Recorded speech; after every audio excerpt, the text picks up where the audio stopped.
Hello বন্ধুরা, তোমাদের সবার কি অবস্থা? আমার অবস্থা তো খুবই ভালো। তো দেখো, আমার ফেসবুকে কিন্তু আমি এরকম ভিডিও আগে পরে কখনো শেয়ার করিনি। তো সেই জন্য সবাইকে বলছি, ভিডিওটা কিন্তু একদম প্রথম থেকে শেষ পর্যন্ত দেখো। আশা করি তোমাদের সকলেরই কিন্তু খুবই ভালো লাগবে। বেশ কিছুদিন আগে আমার একটা দাদা বৌদির বিবাহবার্ষিকী ছিল, সেই উপলক্ষে কিন্তু এই যে প্যান্ডেল করেছে। তো ভিডিওটা ছাড়তে না আমার অনেকটাই দেরি হয়ে গেল, তারপরেও আর কি ভিডিওটা ছাড়তে পারছি। যাই হোক, খুবই ভালো লাগছে। তো তোমাদেরও খুব ভালো লাগবে আশা করি। তো চলো তোমাদেরকে দেখাই প্যান্ডেল করেছে। এই দেখো, ওপরে কিন্তু তাম্বু দিয়ে দিয়েছে, কারণ সবাই ভেবেই রেখেছিল যে হয়তো বৃষ্টি হলে হতে পারে, কারণ বৌদির বিয়ের দিন বৃষ্টি হয়েছিল। তো দেখো, বৌদি হচ্ছে এই জায়গাটা বসবে। তো এই জায়গাটা কিন্তু সুন্দর করে প্যান্ডেল করা হয়েছে। রাত্রেবেলা তোমরা দেখতে পাবে, এখানে অনেকটাই লাইটিং করে দেবে সুন্দর করে, দেখো করেছে উপর দিয়ে।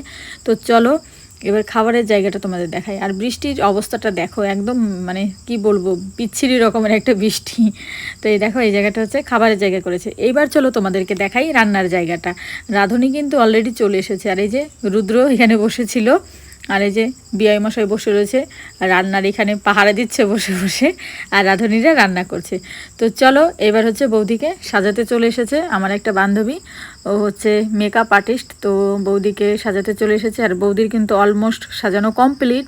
তো এই যে শুধু কলকা করতে বাকি আছে। কেমন লাগছে আমার বৌদিকে বলো তোমরা। আর আমার তরফ থেকে ছোট্ট একটা উপহার আমার বৌদির জন্য। কেমন হয়েছে তোমরা কিন্তু অবশ্যই কমেন্ট করে জানাবে। আর এই দেখো, বৌদি হচ্ছে ফাইনাল লুক।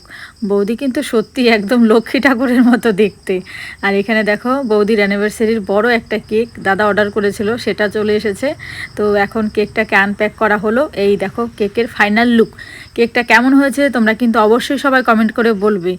আর এখানে দেখো, আমি বৌদিকে মালা দিচ্ছিলাম, কারণ যেহেতু বৌদিদের 12টা বছর একসাথে কাটিয়ে দিল দাদা বৌদি, সেই জন্য একটু বড় করে অ্যানিভার্সারিটা করছে।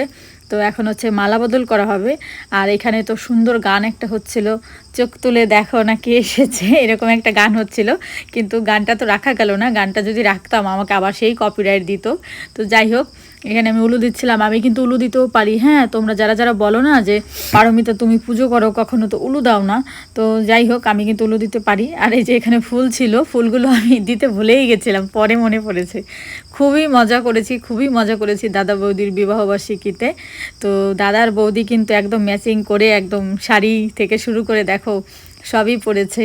আর আমিও কিন্তু বৌদির মতো কালারের ম্যাচিং করে একটা শাড়ি পরেছি। তো এই শাড়িটা আমাকে দিয়েছিল আমার উনি। তো কেমন হয়েছে বলো শাড়িটা, আমাকে পরে কেমন লাগছে সেটা বলো। আমি কিন্তু শাড়িটা নিয়েছিলাম সেই পুজোর সময়, আর শাড়িটা অবশেষে পরতে পারলাম। তো যাই হোক, এখন হচ্ছে কেক কাটিং করা হবে। আমি আবার একটু ভাবনাকে ডেকে নিলাম। তো ভাবনারাও কিন্তু চলে এসেছিলো, আর দিদিও এসেছে, জামাইবাবু দিদিকে আর কি দিয়ে গেছিলো। তো যাই হোক, চলো এখন কেক কাটিং করা হবে। বৌদিরা কিন্তু একসাথে 12 বছর কাটিয়ে দিল। তোমরা সবাই আমার দাদা বৌদিকে একটু আশীর্বাদ করো, যেন যতদিন বেঁচে থাকে ততদিন যেন একসাথে সুন্দরভাবে থাকতে পারে। আর 7 জনম যেন বৌদি দাদাকেই পায়, কারণ দাদা বৌদি দুজনকে খুবই ভালোবাসে। তো দেখো, এখান দিয়ে কিন্তু অনেক লোকই এসেছে, অনেক লোক আসতে পারেনি বৃষ্টির কারণে। আমার দিদিও চলে এসেছে, দিদি আসতেই চাইছিল না, তাও জোর করে আমি নিয়ে আসলাম। এইখানে দেখো, বৌদিকে একদম কেক টেক লাগিয়ে দিয়েছে দাদা মানে খাওয়াতে গিয়ে। তো যাই হোক, এবার হচ্ছে বৌদির খাওয়ানোর পালা। বৌদি দাদাকে কেক খাইয়ে দেবে। আর সব থেকে বড় কথা জানো, এত তালবাহানায় আমি কেকটা খেতেই পারিনি। আমাকে অবশ্য মানে 2বার করে বলেছিল বৌদির ভাই আমাকে কেক খাওয়ার জন্য, তো আমি না মানে ভুলেই গেছিলাম কেক খেতে। তো যাই হোক, সব কিছু কমপ্লিট করার পরে দেখো খেতে চলে এসেছি, কারণ খিদে লেগে গেছিলো অনেকটাই। তো চলো এখন হচ্ছে খেয়ে নেব।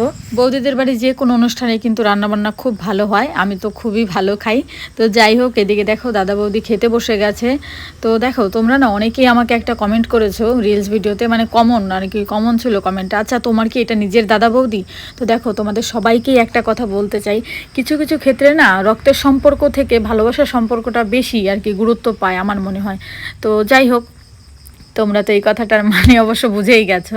সবসময় রক্তের সম্পর্কটা ম্যাটার করে না, ভালোবাসার সম্পর্কটাই মানে ম্যাটার করে আমার কাছে, আমার মনে হয়। তো যাই হোক, আমাদের খাওয়া দাওয়া সব কিছু কমপ্লিট করার পরে আমরা একটু বসেছিলাম। তারপরে এখানে দেখো ভাবনা, তারপরে হচ্ছে রুদ্র, আরও অনেকেই ছিল, তাদেরকে আমি চিনিও না, খুবই নাচানাচি করছিল। আর রুদ্র দেখো সেই নাচ দিয়েছে, মানে ওর বাবা মার বিবাহবার্ষিকীতে ওরা কি আনন্দ করেছে তার থেকে রুদ্র বেশি আনন্দ করেছে। আর বিনয় রয়েছে, ও একটু চুপচাপ, যেহেতু ও একটু বড় হয়ে গেছে। তো যাই হোক, সব কিছু মিলিয়ে তোমাদের কেমন লাগলো আমার ভিডিওটা? যদি তোমাদের ভিডিওটা ভালো লেগে থাকে তাহলে লাইক কমেন্ট শেয়ার করবে। করবে আর আমার ফেসবুকটাকে একটু ফলো করে দেবে। তো চলো তাহলে সবাইকে জানাচ্ছি টাটা, আজকের মতো সবাই খুব ভালো থেকো, সুস্থ থেকো, দেখা হবে নতুন আরেকটি ভিডিওর সাথে।